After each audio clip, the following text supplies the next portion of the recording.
Welcome to Spirit River Podcast, once again from the beautiful Lewis River, and here today with Rebecca Francis. And Rebecca, hello. Hi, Petra. How are you? Slightly under the weather, but it's all good because, we have essential oils and wonderful products. Exactly. Yeah. So nothing that I can't manage. But I know it just started raining in your neck of the woods. You must be so excited. So excited. I can't tell you. I mean, we haven't had any rain for such a long time. And I was talking to my friend today about the farmers. I mean, they must be having a terrible time because we've had so much drought here in the UK, which is just unprecedented. So rain is very welcome, very welcome. Oh, I'm happy, and I had to go to the beach to find rain.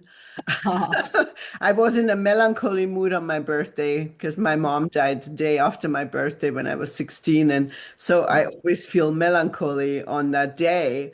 And Yeah. the beach was perfect. It was mystical and foggy and rainy, and it was exactly the mood that I was in. So I'm happy for you. Thank you. Thank you. So, Rebecca, what are we going to talk about today? Well, today we're going to talk about something which is so close to my heart, and that's mixing and blending essential oils. Because so many people I come across have been given oils or they've bought some oils and they get them home and they then think, I don't know what to do with them. So they put them in a cupboard and they don't use them. And that's so, so sad. So I Mhm. want to just take a little bit of time today to kind of demystify what we do with oils and show people how super simple and easy they are to use. So very excited for that. Okay, so I think one of the things that people often ask me is, how do I know what oil goes with what? And do you know what? Your body knows what oil goes with what. Because if you smell oils, your body will tell you whether you like the oil, you want the oil, or not. And for me, the very best way of deciding how essential oils blend together is to smell them. And what people do is they'll get a couple of bottles of oil and they'll smell them, and that won't give a true reflection as what that smell's going to be like. So, what I recommend people do is you take the lids off of the the tops, and you just circle them under your nose like that. And that's how you'll know whether those oils go together or not. Now, I would never have more than three oils, and I often just have two. And again, you get that wonderful sense of, do they go together or don't they? And then if they don't, you can choose other oils. So that's very much if you are blending and mixing for smell. Now, if you look at the perfume industry works on three principles. You have a base oil, you have a medium, a middle note, and you have a top note. So when you smell any fragrance, the first thing you get is a big kind of hit of a certain smell. And then you get the body of the oil, and then you get the lingering smell. So when you're mixing and blending again for smell, you would have more of the top note, a smaller amount of the middle note, and a tiny amount of the base note, because the base note is often a very, very heavy scent. So it could be something like patchouli, or it could be sandalwood, or it could be cedarwood, or it could be any of those vetiver, really heavy base oil that's used in the aftershave industry. So there's three different levels you can use to dictate whether the smell is going to go together or not. Now, the other way that people mix and blend is for therapeutic use. So it's great to mix and blend for just lovely smells in your home that you can put in a diffuser or you can put in an atomizer. But also you can mix and blend for your health and well-being. And then you might want to consult your reference material, talk to a friend. What oils do you need for what conditions? And then you're going to be putting them together for specific needs. So if you wanted, I mean, my very best um, blend for just an overall thing that I have in my handbag all the time is always lavender and tea tree. Because you've got so many properties of lavender and tea tree. My kids always had a lavender and tea tree rollerball. If ever anything happens, they've got the two very best oils together. So how would we mix and blend? Well, I buy these. They are just roller balls that I put my oils in first, and then I fill up with something like a carrier oil, and I just fill it up to the top, put the top on, and just mix it up. And that's as simple as it comes. So I can use a roller ball for a medicinal purpose, or I can make just a nice fragrance that I want to use that I can roll on my wrists, which is a natural, toxin-free perfume that you can make yourself.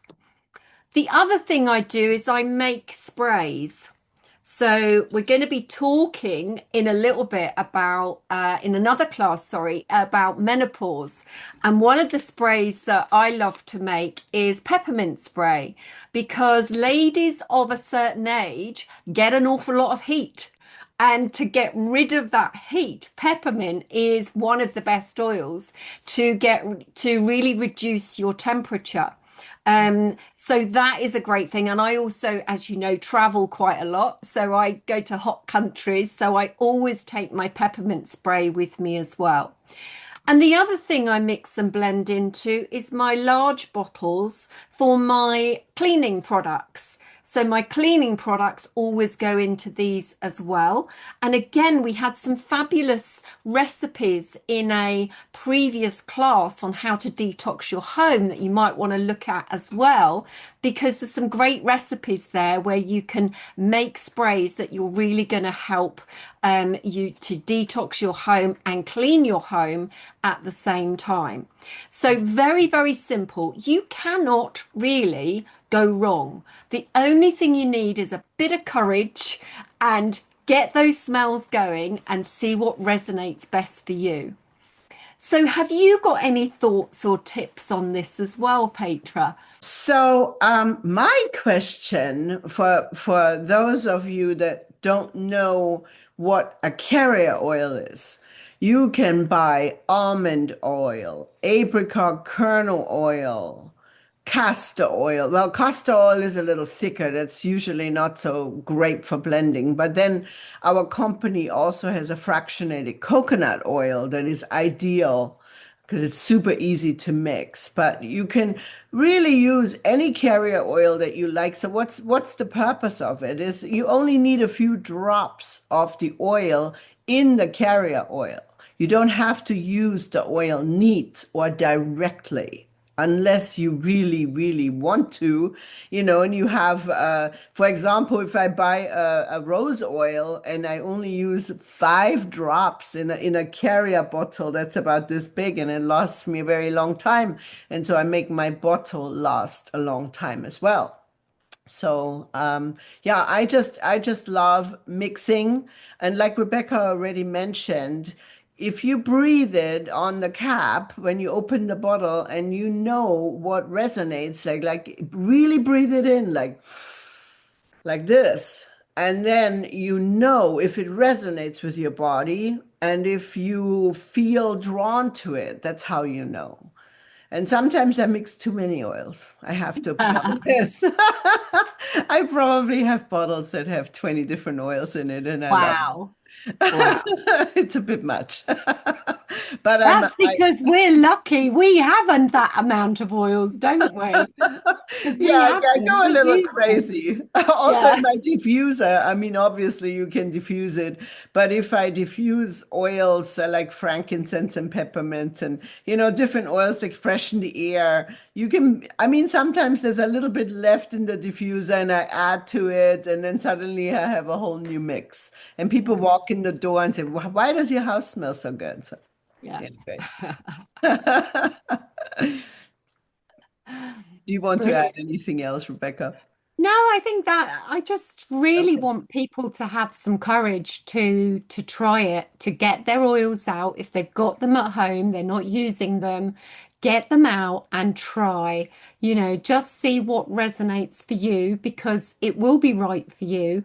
And the other thing is everybody has a unique sense of smell. What is good for me that I love? I mean, it's great when I do physical events with people because I passed oils round and some people go, "Oh, that's amazing." And the next person will go, "Well, that's horrible. I don't like it."